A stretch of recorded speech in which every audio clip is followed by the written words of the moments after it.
presidents on the front line of the fight for peace. The deadline passed, the world waits for war. It's January the 17th, 1991. Good morning. We begin our Gulf crisis coverage with the latest news, and it's now 14 hours since the deadline passed, but from Washington, still no word of war. President Bush is involved in crisis talks with his top security and defense officials at the White House. From dawn this morning, the crisis meetings began at the White House, and when it comes to war, the President as Commander-in-Chief will direct from a special operations room. From there, secure communications keep him in constant touch with the Pentagon just across the Potomac River, where since August a Gulf Crisis Center has been staffed 24 hours a day.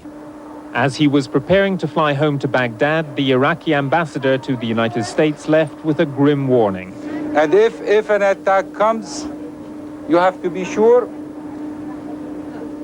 that you are going to gain the hatred and animosities of all Arabs for decades to come, as well as 1 billion Muslims throughout the world.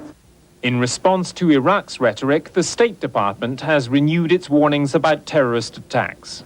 The United States government believes that acts of terrorism directed against American interests are likely in the event of hostility. The peace around America have led to at least 400 arrests as police move in to break up protesters who are demanding an end to war moves. President Bush's crisis meetings are still underway in the White House. Paul Marshall is there. Paul, good morning.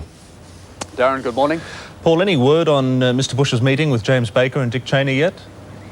No, there isn't, and I don't expect there will be, but you can take it as read that the White House is in crisis mode right now, and they will be talking about when